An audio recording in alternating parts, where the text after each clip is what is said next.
Hello everyone. स्वागत है आप सभी का हमारे यूट्यूब प्लेटफॉर्म समाजशास्त्र की बातें में। समाजशास्त्र विषय से संबंधित विगत वर्षों के प्रश्नों की इस श्रृंखला के अगली कड़ी में हम आपके समक्ष पुनः उन महत्वपूर्ण प्रश्नों को लेकर उपस्थित हुए हैं जो किसी भी राज्य के असिस्टेंट प्रोफेसर परीक्षा में पूछे गए हैं, चाहे वो जीडीसी के हों या उच्च शिक्षा के हों या फिर आश्रम पद्धति के हों। आशा करते हैं प्रश्नों की यह श्रृंखला आपकी परीक्षा के लिए बहुत ही महत्वपूर्ण साबित होगा। हाँ, चैनल को शेयर और सब्सक्राइब जरूर कीजिए ताकि अधिक से अधिक लोग इससे लाभान्वित हो सके। बढ़ते हैं हम अपने प्रश्न पर और हमारा पहला प्रश्न है, सिद्धांत निर्माण की प्रक्रिया निम्न में से किससे प्रारंभ होती है?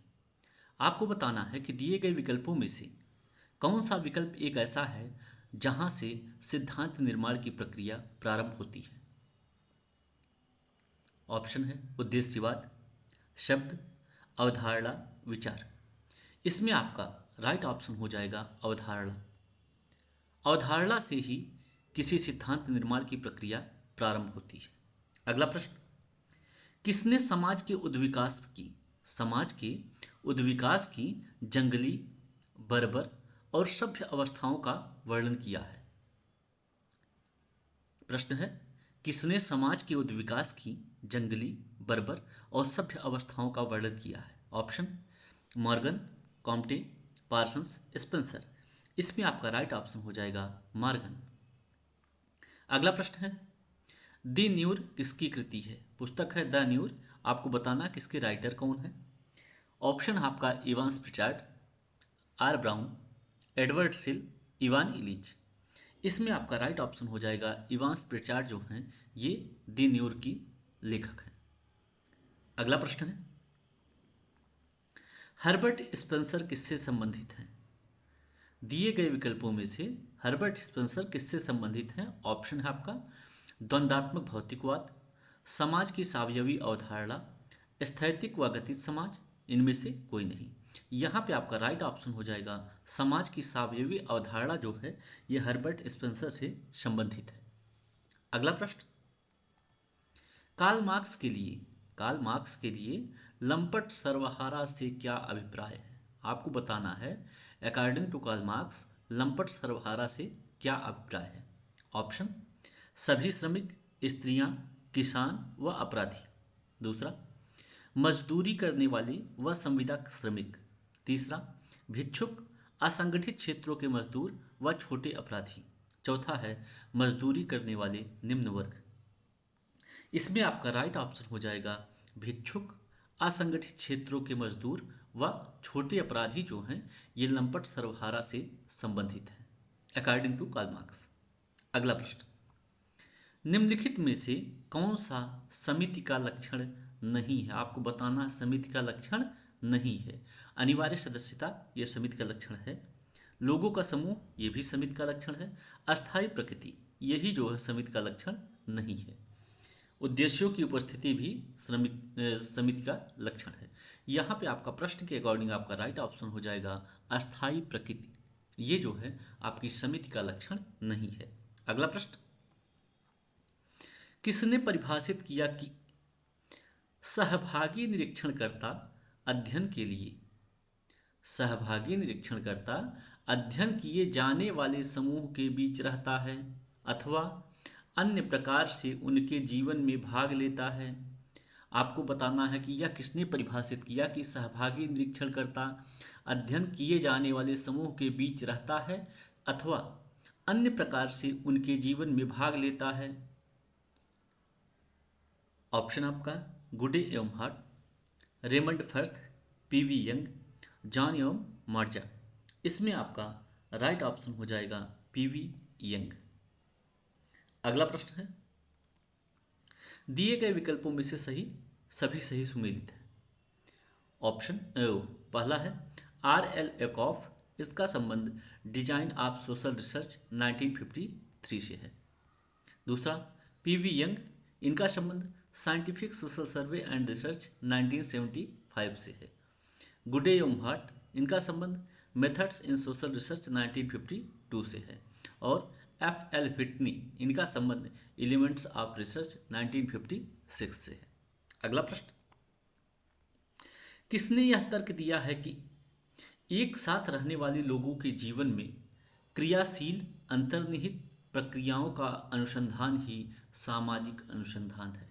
क्वेश्चन एक बार दोबारा रिपीट कर रहे हैं। किसने यह तर्क दिया है कि एक साथ रहने वाले लोगों के जीवन में क्रियाशील अंतर्निहित प्रक्रियाओं का अनुसंधान ही सामाजिक अनुसंधान है? ऑप्शन है बोगार्ट्स, पीवी यंग, गुडेयम हट, जी ए लुंडबर्ग। इसमें आपका राइट ऑप्शन हो जाएगा बोगार्ट्स।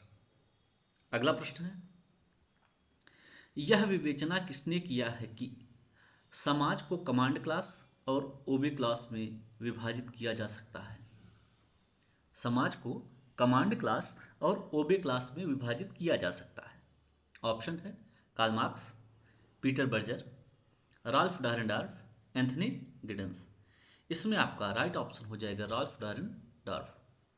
अगला प्रश्न, किसने अपने सामाजिकरण के सिद्धांत में सामान्यीकृत अन्य की अवधारणा पर या सामान्यीकृत अन्य की प्रासंगिकता की चर्चा की है?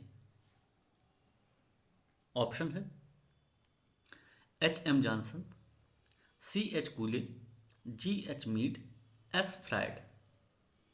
राइट ऑप्शन आपका हो जाएगा जी एच मीड। अगला प्रश्न है, एलेक्स इंकल्स ने समाजशास्त्र की विषय वस्तु को 3 मार्गों द्वारा रूपरेखित किया है। ठीक, यहाँ पे देखिए एक प्रश्न ये भी आपका निकल के चला आया कि एलेक्स इंकल ने समाजशास्त्र की विषय वस्तु को कितने भागों में बांटा है। तो यहाँ पे 3 मार्गों द्वारा रूपरेखित किया है। निम्नलिखित में से कौन सा उनके द्वारा नहीं दिया गया है? पहला है संस्थापक जनकों ने क्या कहा, दूसरा संस्थापक जनकों ने क्या किया, तीसरा तर्क क्या सुझाव देता है, और चौथा है समसामयिक समाजशास्त्री क्या कर रहे हैं। इसमें आपका राइट ऑप्शन हो जाएगा संस्थापक जनकों ने क्या किया, ये जो है उनके द्वारा नहीं दिया गया था। तो चूंकि प्रश्न में पूछा गया है कि नहीं दिया गया है, तो इसमें आपका दूसरा ऑप्शन सही होगा। अगला प्रश्न, the elementary structures of kinship नामक पुस्तक किसने लिखी है? रिपीट कर रहे हैं, पुस्तक का नाम है the elementary structures of kinship नामक पुस्तक किसने लिखी है? Option Levi Strauss, CJ Fuller, Robin Fox, F G Bailey. इसमें आपका राइट ऑप्शन हो जाएगा लेव स्ट्रॉस। अगला प्रश्न, किस देश ने सबसे पहले 1827 में आपराधिक आंकड़े तैयार किए थे? प्रश्न है 1827 में सबसे पहले किस देश ने आपराधिक आंकड़े तैयार किए थे? ऑप्शन है फ्रांस, इंग्लैंड, संयुक्त राज्य अमेरिका, इटली। इसमें आपका राइट ऑप्शन हो जाएगा फ्रांस। अगला प्रश्न है, निम्नलिखित में से कौन जनसंख्या के अनुकूलतम सिद्धांत का प्रवर्तक एवं समर्थक है? आपको बताना है कि दिए गए विकल्पों में से कौन अनुकूलतम जनसंख्या के सिद्धांत का प्रवर्तक और समर्थक है। ऑप्शन है कार्ल सैंडर्स एवं डाल्टन, एडविन केनन एवं रॉबिन्स, एक और दो दोनों, इनमें से कोई नहीं। अब इसमें आपका राइट ऑप्शन हो जाएगा एक और दो दोनों, अर्थात कार्ल सैंडर्स एवं डाल्टन और एडविन केनन एवं रॉबिन्स, ये सभी लोग जो है जनसंख्या के अनुकूलतम सिद्धांत के प्रवर्तक एवं समर्थक हैं। अगला प्रश्न, बोस्टन स्कूल किसके सुधार के लिए बने हुए हैं? बोस्टन स्कूल किसके सुधार के लिए बने हुए हैं? ऑप्शन है बंदी के लिए, बाल अपराधियों के लिए, महिला अपराधियों के लिए, इनमें से कोई नहीं। यहाँ पे राइट ऑप्शन आपका हो जाएगा बोस्टन स्कूल जो होते हैं ये बाल अपराधियों के लिए ही बनाए जाते हैं। अगला प्रश्न, निम्नलिखित में से कौन सी इंडो आर्यन भाषाई परिवार की भाषा है? आपको बताना है दिए गए विकल्पों में से कौन सी ऐसी भाषा है जो इंडो आर्यन भाषाई परिवार से संबंधित है। Option, Kannada, Tamil, Malayalam, Hindi. Right option आपका हो जाएगा हिंदी। अगला प्रश्न है, आलोचनात्मक व अधिनियमित संस्थाओं के बारे में किसने चर्चा किया है? प्रश्न है, आलोचनात्मक व अधिनियमित संस्थाओं के बारे में किसने चर्चा किया है? Option, Durkheim, Sumner, Parsons, Holmes. इसमें आपका राइट ऑप्शन हो जाएगा शमनर। निम्नलिखित में से कौन सी मालिनोवस्की की मूलभूत आवश्यकताओं के अंतर्गत नहीं आती है? आपको बताना है दिए गए विकल्पों में से कौन सा एक ऐसा है जो मालिनोवस्की की मूलभूत आवश्यकताओं के अंतर्गत नहीं आती है। पहला है स्वास्थ्य, दूसरा भूख, तीसरा अर्थव्यवस्था और चौथा है प्रजनन। यहाँ पे आपका राइट ऑप्शन हो जाएगा अर्थव्यवस्था। अर्थव्यवस्था जो है ये मालिनोवस्की के अनुसार मूलभूत आवश्यकताओं के अंतर्गत नहीं आती है। अगला प्रश्न, एक परिकल्पना जिसमें दो स्थितियों, समूहों, परिणामों या किसी स्थिति की व्यापकता में कोई अंतर नहीं है तो इसे क्या कहा जाता है? ऑप्शन है वैकल्पिक परिकल्पना, संख्यात्मक परिकल्पना, शून्य परिकल्पना, वर्णात्मक परिकल्पना। इसमें आपका राइट ऑप्शन हो जाएगा शून्य परिकल्पना।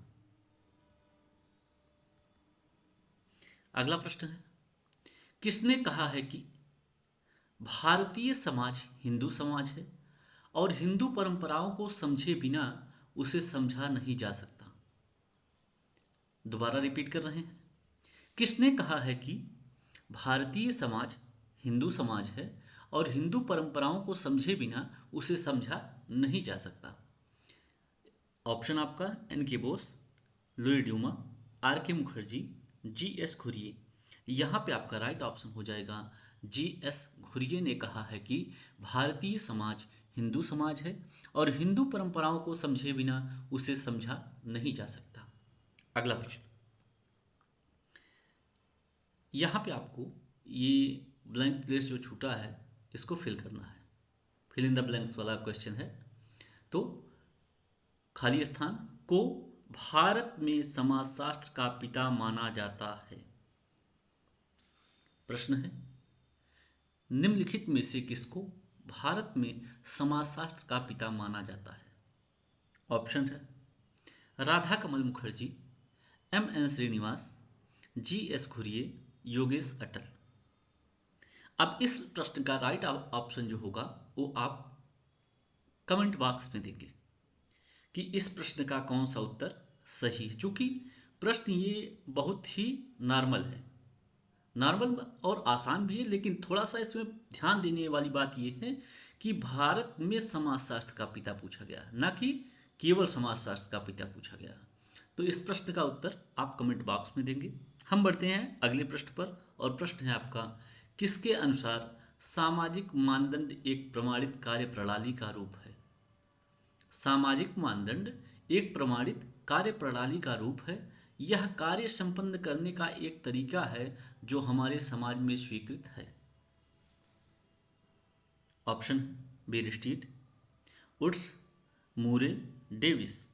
इसमें आपका राइट ऑप्शन हो जाएगा बीरस्टीट। अगला प्रश्न, भूमंडलीकरण का सिद्धांत। भूमंडलीकरण का सिद्धांत निम्न में से किस सिद्धांत की प्रतिक्रिया स्वरूप उद्भवित हुआ है? आपको बताना है कि भूमंडलीकरण का सिद्धांत निम्न में से किस सिद्धांत की प्रतिक्रिया स्वरूप उद्भवित हुआ है?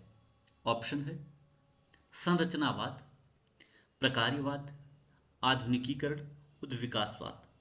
इसमें आपका राइट ऑप्शन हो जाएगा आधुनिकीकरण की वजह से ही या आधुनिकीकरण के सिद्धांत की प्रतिक्रिया के स्वरूप भूमंडलीकरण सिद्धांत का उद्भव हुआ है?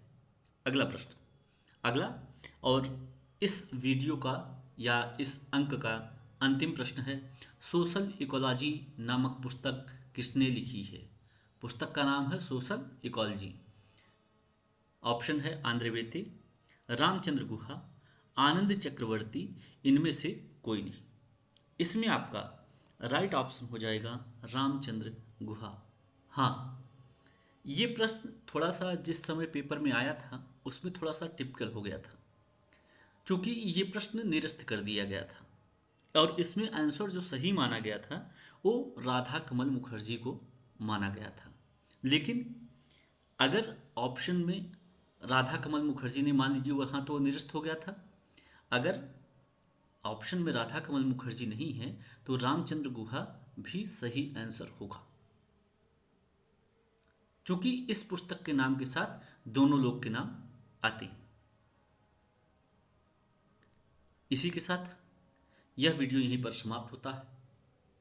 चैनल को अधिक से अधिक लोगों के पास शेयर करें ताकि ज़्यादा से ज़्यादा लोग इससे लाभान्वित हो सके, क्योंकि परीक्षा की तिथि भी आपको मिल चुकी है, तो युद्ध स्तर पर तैयारी में जुट जाइए। इसी शुभकामना के साथ धन्यवाद, मिलते हैं अगली वीडियो में।